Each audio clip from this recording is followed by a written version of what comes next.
Hello प्यारे बच्चों, कैसे हो सब। आशा करती हूँ सभी अपने घर पर खुश और स्वस्थ होंगे। तो बेटा, मैं आपकी अध्यापिका Sudesh Kumari from GGPS Bhatgaon, block Sonipat. तो आज हम करेंगे कक्षा तीसरी के लिए हिंदी व्याकरण में संज्ञा। संज्ञा की परिभाषा क्या होती है? जो शब्द किसी व्यक्ति, वस्तु, स्थान, प्राणी, भाव आदि का बोध कराए उसे संज्ञा कहते हैं।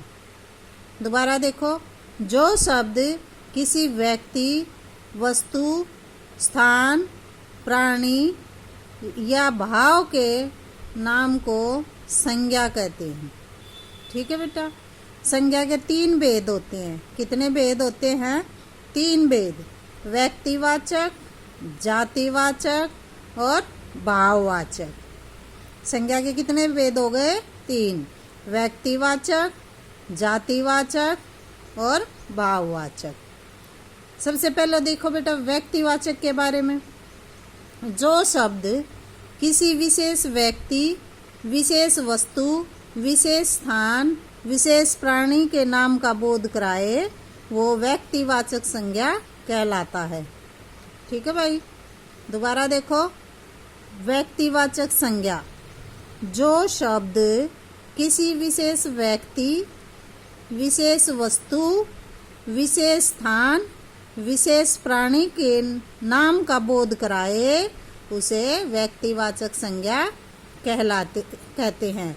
जैसे राजा। राजा ऐसे ही किसी को थोड़ी ना बोल देंगे। एक विशेष व्यक्ति का नाम होगा। रमेश, रमेश भी किसी एक का नाम होगा।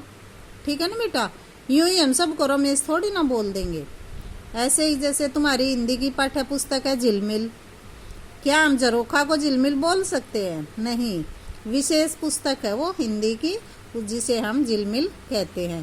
ताजमहल, वो भी एक विशेष स्थान है। लाल किला, वो भी एक विशेष स्थान है। ठीक है बेटा। तो ये क्या थी? व्यक्तिवाचक। अब देखो जातिवाचक। जातिवाचक, इसमें बेटा एक ही समूह के अन्य व्यक्तियों, वस्तुओं, प्राणियों और स्थानों के नाम का बोध होता है। वो जातिवाचक संज्ञा होती है जिससे एक ही जाति के अन्य व्यक्तियों, वस्तुओं, स्थानों, प्राणियों आदि के बोध हो उसे जातिवाचक संज्ञा कहते हैं। जैसे औरत। औरत में तो बहुत सारी औरतें आ जाएंगी, हम किसी भी लेडीज को औरत बोल सकते हैं। ठीक है ना। आम, आम भी हम किसी हर एक आम का अलग नाम थोड़ी ना होता है, सभी को हम आम ही बोलते हैं। तो ये क्या होगी? जातिवाचक आम शब्द। पर्वत। ठीक है। ये सब क्या है बेटा? जातिवाचक संज्ञा है। क्या है ये? जातिवाचक संज्ञा। केला। केले में जैसे बहुत सारे केले होते हैं, सभी को हम केला ही बोलेंगे, किसी और नाम से नहीं पुकारेंगे उसको। ठीक है बेटा। तो ये हो गए जातिवाचक। अब देखो भाववाचक। भाववाचक, भाव से ही पता चलता है बेटा इसकी परिभाषा का। भाव मतलब भावना।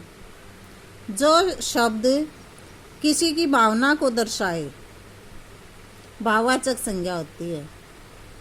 इसका कोई आकार नहीं होता, इसको सिर्फ हम महसूस कर सकते हैं। जैसे बुढ़ापा। बुढ़ापा को हम महसूस कर सकते हैं, देख सकते हैं, लेकिन उसका कोई आकार नहीं होता। खुश। खुश भी ऐसे ही है बेटा। मैं बहुत खुश हूँ। ठीक है ना। खुश दिखाई तो नहीं दे रही ना खुशी, वो तो हम महसूस कर रहे हैं। ठीक है। दुख, खुश, बचपना, ये सब क्या है? भाववाचक संज्ञा है। इनको हम महसूस कर सकते हैं। ठीक है। सुंदरता आदि। तो बेटा आज हमने संज्ञा के बारे में पढ़ा है। ठीक है।